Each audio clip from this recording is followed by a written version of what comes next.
NTC has a check engine light, guys, so we're gonna scan it with our OBD scanner, turn our car to the on auxiliary position. Our code is p0128. Coolant temperature is below thermostat regulating temperature. So we're gonna change our thermostat. These are the tools that we're gonna be needing.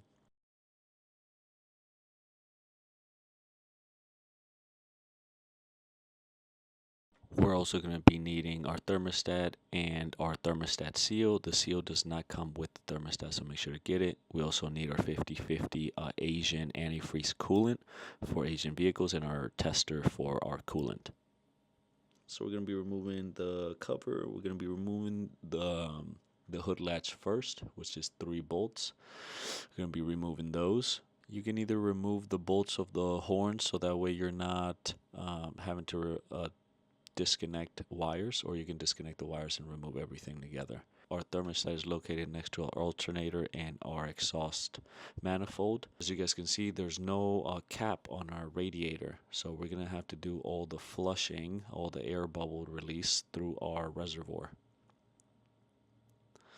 Now we're seeing how stiff our hose is for our coolant, and it's pretty stiff. That's what we want. It's filled. I'll show you why. Our coolant is a little bit low. We're not sure if it's because it's not circulating, but we're gonna release the majority of the coolant in an intercooler via this part. It should be at the bottom right of your vehicle, at the front. We're gonna open that up. As you guys can see, this little plastic. We're gonna turn this, and it should release the coolant. I have a hose right here connected to the tube. I don't want to make a mess at my complex, and well, this was a perfect fit. So I'm gonna put it back on and open that, and we're gonna start seeing the coolant, as you guys are seeing here, release.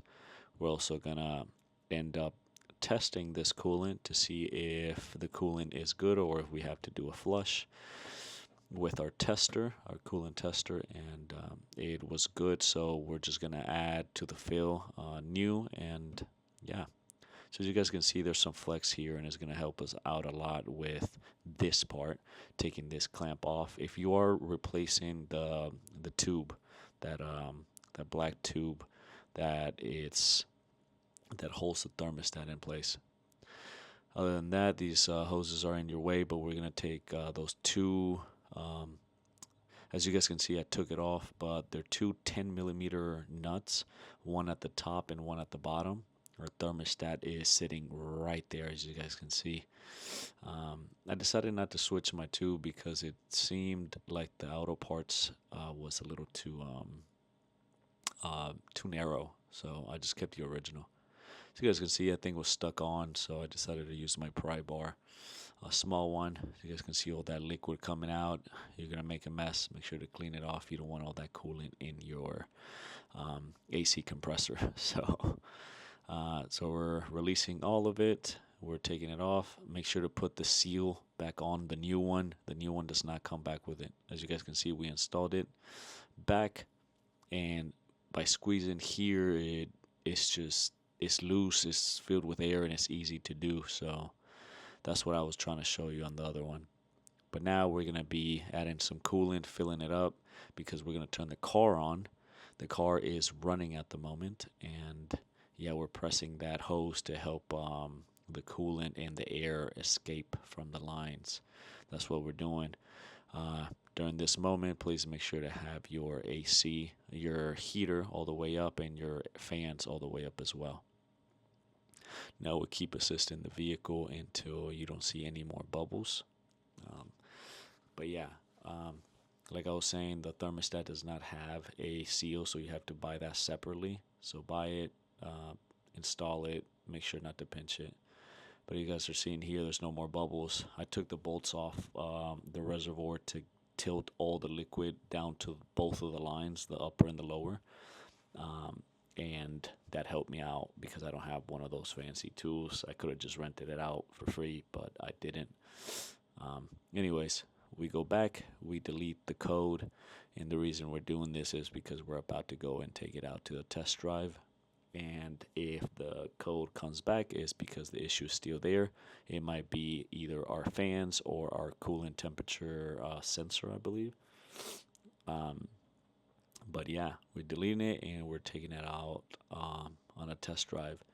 So now that everything is clear, we're gonna put our reservoir. We're gonna tighten the bolts and fill it to the appropriate level. Make sure it's there. Put our cap back on. And as you guys are seeing, the upper and lower hoses. Make sure to. I mean, that's how I did it. We put everything back. As you guys are seeing, we put our cross member back. We put our hood latch back with the 3 bolts. On this end, I do want to show you guys something. There's 2 bolts on the cross member on the left side. Make sure to take the hose off of those clips, and then the battery terminal and the 2 bolts on the right side. Other than that, we put our cover back on.